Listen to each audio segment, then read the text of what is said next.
Today, I'm pulling back the curtain on the exact flow strategy that we use to generate 50 to 70% of total email revenue for our ecom clients. We're talking welcome flows, abandonment flows, win-backs, post-purchase, the entire ecosystem. Now, most brands leave money on the table because their flows are either broken or they are outdated or not even existing. So if your Klaviyo flows aren't making up at least 50% of your email revenue, then this is the exact blueprint that you should implement. Starting off with a foundation, let's get one thing straight. Your flows are the bloodline of your business. Your campaigns are important, but what's even better is flows are what generate revenue while you sleep. They're there to convert window shoppers into customers and existing customers into repeat buyers, but only if they're set up right. Let's start from the top of the funnel, the welcome flow. Now, this flow alone should be making up 25% of your total flow revenue. And here's what I see that brands mess up every single time. Number one, you want to make sure that your double opt-in is selected off and you have single opt-in enabled. This kills conversions before they even start because you'd have to double verify your email with the person. So if you have single opt-in, once a person subscribes, you can immediately send them a message. And this is how you turn off double opt-in.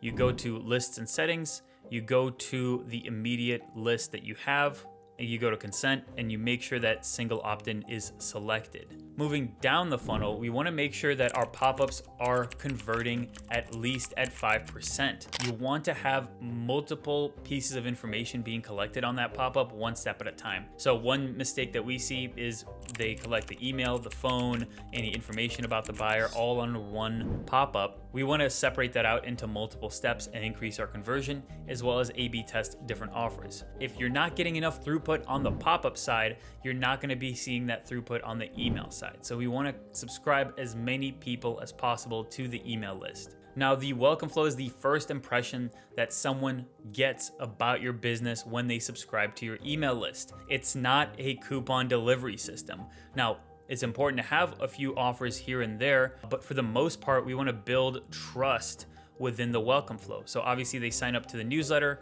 we provide that initial offer and that welcome coupon, but then we build trust throughout the email flow. We go over what makes us different, any niche relevant content, any offers that we might have, the history of the brand, the founder, as well as anything that is different from them and their competitors.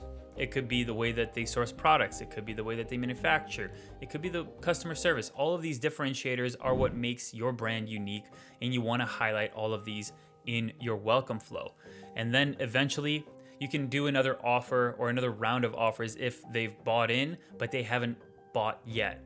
So if they trust the brand, but they have not bought yet. Next is the abandonment flows, and this is where most brands completely screw it up. Here's how they should be prioritized. The abandoned checkout is the highest intent possible. The person is literally almost at the finish line. They just need to put in their information and check out. Abandoned cart is medium to high interest. So someone that has visited the website, knows what product they want, they've added to that product, but they have not finished the checkout process. Abandoned browse is medium intent, so they're browsing to make sure that they get the right product or making sure that the product is a right fit for them, so that's medium intent. And then abandoned site is the lowest intent. That's not to say that it shouldn't be used as a channel to send out emails and follow up with people. That's where people just visited the website, maybe visited a blog, just learning more information about your business. And at each stage, it needs its own logic and messaging. So you can't use messaging from abandoned checkout on abandoned site because that seems a little too creepy. It's like, how do you know what I'm browsing? Whereas you can't use the same logic from abandoned site on abandoned checkout because it's not salesy enough. You're not helping them overcome any objections. You're just showing them around the website. Here's the kicker. You don't want to cross-contaminate your flows. If someone hits checkout, they should only be getting that abandoned checkout email, not cart, not browse, or site. So you want to set up your flow filters correctly to control this hierarchy. Otherwise, you're going to be confusing your customer and killing your conversions. So here are some flow filters that we use internally to make sure that everyone stays in their own lane. So people that abandon site, don't go to abandoned checkout. Number one, we want to make sure that checkout placed order 0 times since starting this flow because we don't want someone to get a message if they haven't or if they've already bought. Number one, we make sure that no bounced emails or no emails marked as spam are being also sent out. We also make sure that they don't they've not been in this flow for at least 14 days. If someone abandons a checkout 4 different times, they're gonna get this email. So we wanna exclude that. And they've received an email 0 times with the flow equaling the abandoned cart flow. And the checkout started triple pixel is 0 times. So we want to exclude anyone that has had checkout started as a pixel event fire. And when you actually go through the strategy, we want to convert the person to go back to checkout with reviews, social proof, objection handling. On the abandoned cart side, we want to make sure that we want to get them back to that cart and start finishing their checkout process and sort of saying like, don't let your cart expire or your cart price is dropped. On the abandoned browse side, we just want to help them decide. So if they're still deciding, we bring up an email there. We take them back to the actual item that they were looking at. So it's like, hey, grab what caught your eye. And then don't miss out. Again, incentive is the last email because it's the last ditch effort that we have to convert that customer. We don't want to front load the discounts because then everyone will see the brand as a discount brand and not buy from the business. And then lastly, abandoned site.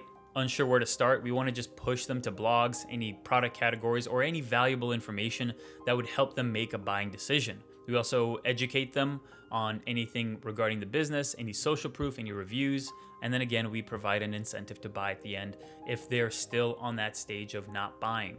On to win back and sunset. Flows are not necessarily just for conversions. While that is the core part of making sure that your flows are running correctly, some flows are there to help manage your actual list and are kind of like a cleanup crew for the email list. And this is where winbacks and sunset flows come in. So if someone hasn't purchased in the last 90 days, this is where winback comes through.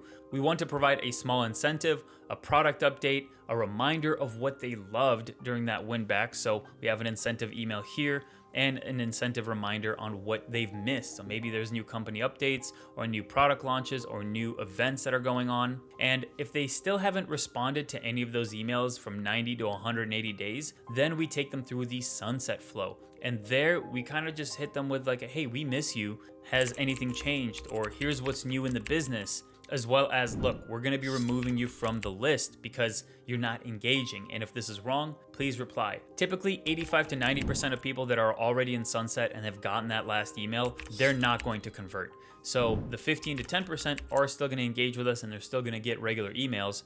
But we now know that we want to exclude those 85 to 90%, clean them up from the Klaviyo account, lower the Klaviyo bill, and move on to the actual 10 to 15 that are still interested. And a cleaner list leads to better deliverability, lower Klaviyo bills, and more engaged buyers. On to post-purchase and cross-sell. Now, let's talk about what happens after they buy. They have all of this excitement, all of this marketing going towards them. You'd be shocked at how many brands just stop communicating with their customers. Post-purchase is your chance to say thank you, set any expectations, reinforce trust, tell your founder story, and then open the door to repeat purchases. So this is where we'd want to bridge the gap between pre-purchase and post-purchase and actually have them almost be coddled in a way where they know that they're being taken care of. And if any trouble or any issues do come up with their order, that your staff is on standby to help them with any issues that they might have. And at the same time, build trust and reinforce expectations to what it's like to work with your brand or to shop with your brand. And then from there, you can move them on to the cross-sell. And this is where there's a lot of opportunities to have where you can have personalized dynamic product recommendations. So for example, if you're selling shoes, maybe cross-sell shoelaces. If you're selling shirts, cross-sell jackets. And depending on what your margins are on the product or what the customer evolution is in the product lifecycle journey, maybe they buy a pen, then they buy a notepad, then they buy a laptop accessory, whatever that common ascension ladder looks like, have cross-sell be the main bridge between their first purchase to their third purchase. And here in the cross-sell flow, we can actually go through personalized dynamic recommendations, product features, and more product features as well.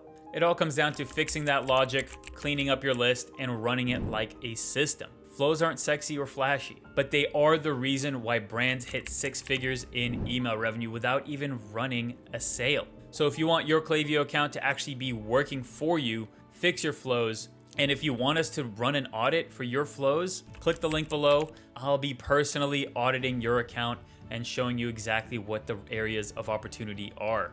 That being said, if you like the video, hit the like button down below, Hit subscribe if you want to see more of these on a weekly basis. And I just made a video right there, so go ahead and check that out. I think you're going to enjoy it, and I'll see you in the next one.